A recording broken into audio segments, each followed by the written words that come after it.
네, 하나님께서 지금 우리에게 은혜 충만하게 베풀어 주시기를 하나님의 이름으로 간절히 축원드립니다. 네. 우리가 복음서를 읽을 때 예수님을 주인공으로 우리는 보고 읽습니다. 예수님이 누구시냐라는 이 질문의 대답을 복음서가 해주고 있는 것이죠. 예수님께서 이런 말씀을 하셨고 이런 일을 행하셨다라는 것을 보고 예수님을 알도록 기록해 주셨습니다.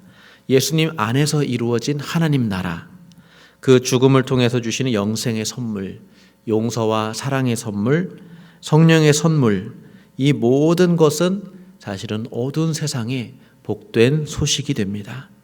이것은 다 예언자들을 통해서 하나님께서 마지막 날에 주시기로 한 그런 약속된 선물입니다. 그래서 성령 받은 사람들은 스스로 생각합니다. 내가 마지막 때를 살아가고 있구나. 주님께서 시작한 마지막 날을 내가 살아가고 있구나라는 것을 믿습니다. 그래서 성령 받은 사람은 이미 하나님 나라를 살아가는 사람이고 그 은혜를 받은 사람이고 내가 마지막 때에 주님께서 다시 오실 때 내가 그 나라에 참여할 사람이라는 것을 알고 믿게 됩니다. 성령께서 주시는 그 은혜를 지금 누리는 것이죠. 장차 우리에게 주실 그 충만한 복을 지금 우리가 맛보고 있는 것입니다. 그런 의미에서 이 선물을 주시는 새로운 왕 예수님이 오셨다라는 것은 참으로 복된 소식입니다. 그 2000년에 오신 예수님이 우리 삶 가운데 오셨다라는 게 우리에게는 정말 복된 소식입니다. 이 복된 소식을 누리려면 예수님을 누구인지 아는 게 먼저입니다. 그분이 주시는 선물을 간절히 구하여 누리는 것이 먼저죠. 근데 이것은 성령께서 인도해 주셔야만 누릴 수 있는 은혜입니다. 그래서 우리가 믿어야 합니다. 사람의 힘으로 이 은혜를 얻을 수 있는 게 아니기 때문이고 사람의 지혜로 이 복음을 깨달을 수 있는 게 아니기 때문에 우리는 예수님을 믿고 예수님을 따르면서 이 은혜를 맛보고 이 영생의 삶을 살아가는 것입니다. 오늘 말씀은 이렇게 복된 소식인 예수님이 이 땅에 오셨는데 진리와 빛으로 이 땅에 오신 예수님, 바로 그 예수님께서 이 어두운 세상과 부딪혔을 때 나타나는 갈등의 모습을 그려주고 있습니다. 오늘 말씀을 보면 예루살렘에서 38년 된 병자를 예수님께서 안식일에 고쳤는데 이것은 율법, 하나님의 뜻에 어긋난다고 하면서 유대인들이 예수님을 죽이려 한다라는 그 배경 가운데 우리가 계속 읽어가야 합니다. 더욱이 예수님은 내가 하나님 아버지의 그 보내신 뜻을 행하고 있다라고 말을 하면서 예수님께서 자기 정체를 분명히 드러내시지만 사실은 이것은 신성모독이다 라면서 예수님이 유대인들이 더욱더 죽이고자 하는 그런 갈등이 점점 커지고 있습니다. 이런 갈등이 커지면서 많은 사람들은 이제 예수라는 인물 자체에 관심을 갖게 됩니다. 과연 저 사람은 누구냐? 38년 된 병자를 고치는 일 외에도 사실은 여러 이적을 행했기 때문에 예수님의 그 행한 일들을 보고 사람들이 가만히 있을 수 없었습니다. 사람들의 관심을 받게 됐죠. 그리고 스스로 예수님은 내가 아버지께서 보낸 자다라고 이렇게 말하기 시작하면서 이제 종교 당국자들까지도 죽이겠다고 하는 이 사람은 과연 누구냐? 많은 사람들이 이 예수님에 대한 인물에 대한 이 관심이 정말 커졌습니다.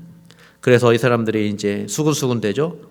진정 하나님이 보내신 메시아 그리스도냐? 아니면 귀신 들린 사람이냐? 사람들을 미혹하는 사람이냐? 정말 좋은 사람이냐? 나쁜 사람이냐? 이런 말들이 나오기 시작합니다. 그런데요, 세상의 눈으로는 판단하기 어렵죠. 많은 사람들에게 소문이 나기 시작합니다. 예수님이 오늘 말씀의 명절에 성전에서 공개적으로 이제 가르칩니다. 가르칠 때 사람들이 말합니다. 당시에 권세를 가졌던 종교 당국자들이 예수님을 죽이고자 하는 것을 우리가 아는데 이렇게 예수님께서 성전에서 공개적으로 가르치는 모습을 보고 사람들이 생각합니다. 아니 예수님을 죽이고자 하는 사람들은 어디 갔지? 왜 예수님을 이대로 내버려 두지? 혹시 당국자들도 예수가 그리스도인 줄 아는 거 아니야? 라는 이런 마음들이 속에서 또 생겨나기 시작합니다. 그런데 이런 말을 하는 사람들, 바로 그 사람들은 실제로 예수가 그리스도다라고 생각하지 않습니다. 오늘 말씀을 보니까 그 사람들도 우리 예수님 안다. 우리가 예수님이 어디서 왔는지 우리가 안다. 이렇게 얘기합니다. 그 말은 예수님이 갈릴리 출신이라는 걸 안다. 목수의 일을 했다라는 것도 안다.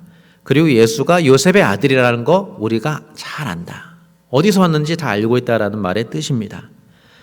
그들은 당시 메시아 그리스도라면 어디서 왔는지 사람들이 알지 못하게 호련히 찾아올 거라고 그렇게 생각했습니다.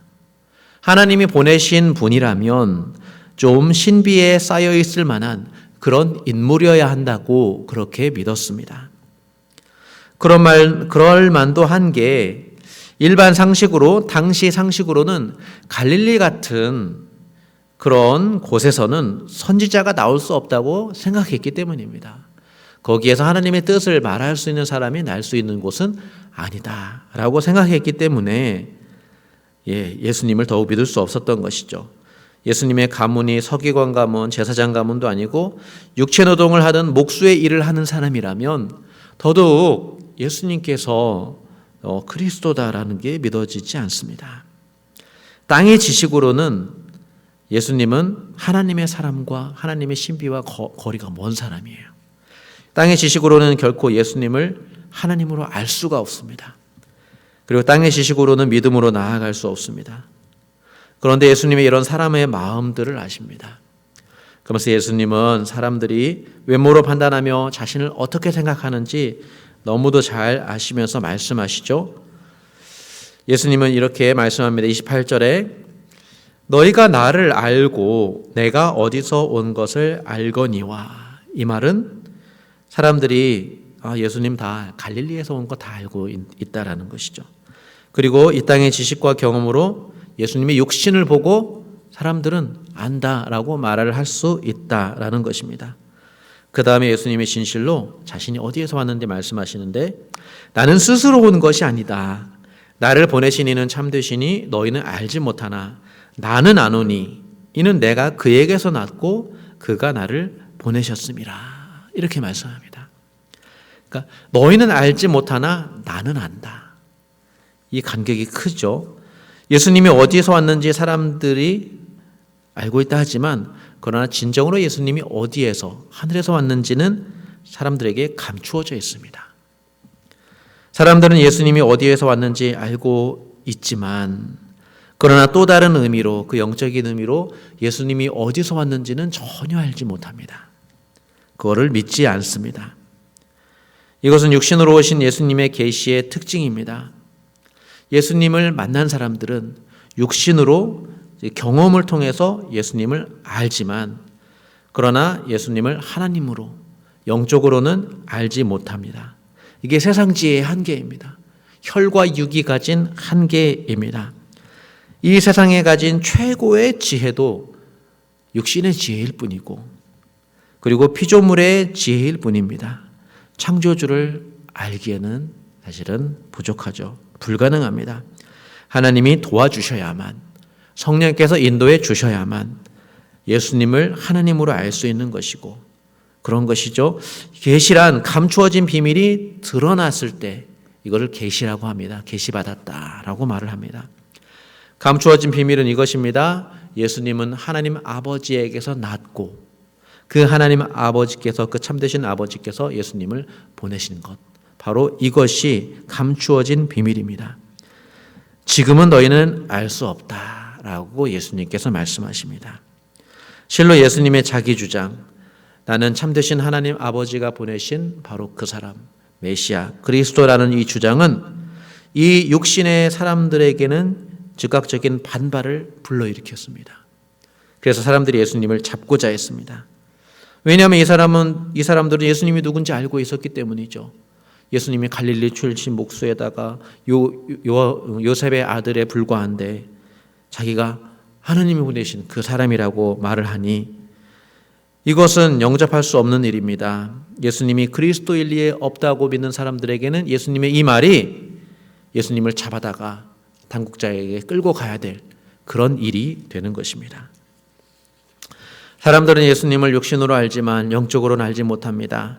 사람으로 알지만 하나님의 아들로는 알지 못합니다. 육신으로만 알았기 때문에 예수님을 죽이려 하는 것입니다.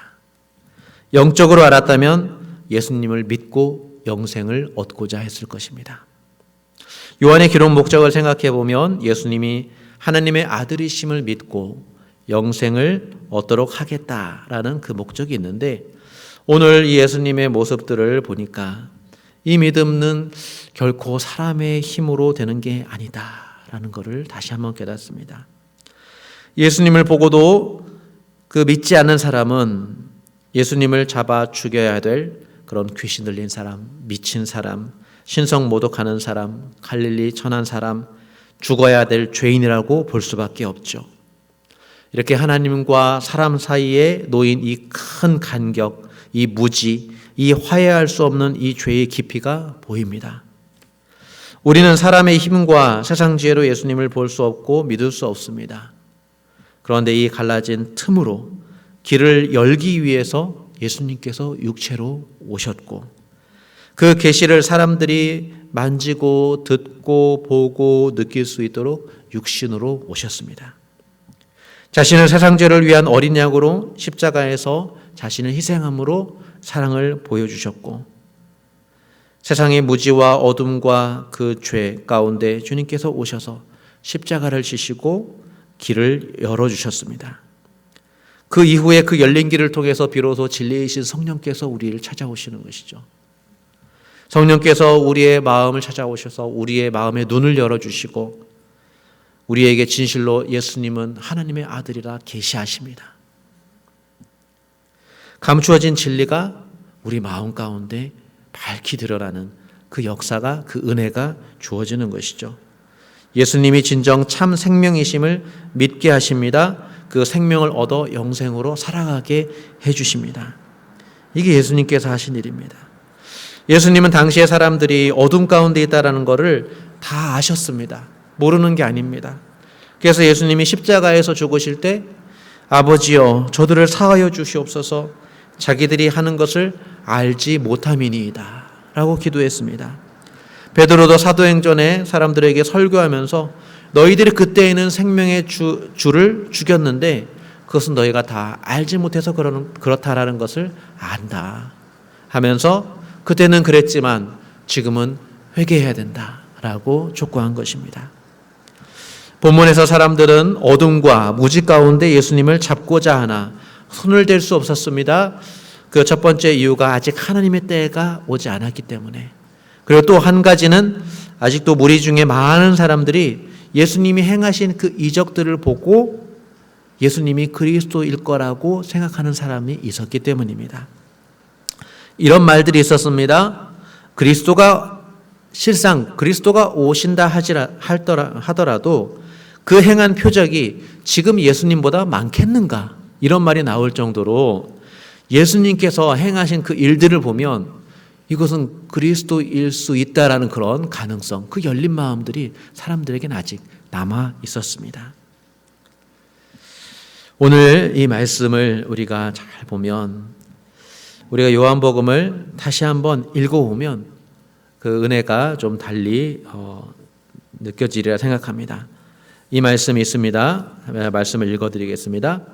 그가 세상에 계셨으며 세상은 그로 말미암아 지은 바 되었으되 세상이 그를 알지 못하였고 자기 땅에 오매 자기 백성이 영접하지 아니하였으나 영접하는 자 곧 그 이름을 믿는 자들에게는 하나님의 자녀가 되는 권세를 주셨으니 이는 혈통으로나 육정으로나 사람의 뜻으로 나지 아니하고 오직 하나님께로부터 난 자들이니라. 이 말씀이 더욱더 이제는 이해가 됩니다. 우리가 예수님을 영접하고 지금 그 예수님을 하나님의 아들로 믿는다면 이미 저와 여러분은 하나님께로부터 난 하나님의 자녀입니다. 하나님의 권세를 우리가 가지고 있습니다. 예수님은 오늘도 우리가 예수님을 나의 주님으로 믿고 그 영생을 살아가는 그런 은혜를 주십니다. 바로 이 은혜로 오늘 충만한 하루 살아갈 수 있기를 주님의 이름으로 간절히 축원드립니다. 이 영생이 여러분 삶 가운데 더욱더 충만할 수 있기를 주님의 이름으로 간절히 축원드립니다. 기도하겠습니다. 살아계신 하나님 아버지, 우리가 육신으로 주님을 만날 때에는 참으로 볼품없고 예수님은 죄인이지만, 그러나 우리가 영적인 눈으로 봤을 때 예수님은 하나님의 아들이시오, 우리를 사랑하시는 주님, 십자가에서 우리를 구하기 위해서 자기의 생명을 내어주신 그런 하나님의 아들이심을 보게 됩니다. 이 은혜는 우리의 힘으로 얻은 것이 아니고 오직 하나님께서 주신 은혜입니다. 성령께서 우리 안에 역사하신 은혜입니다. 우리는 다 하나님께로부터 나은 자들입니다.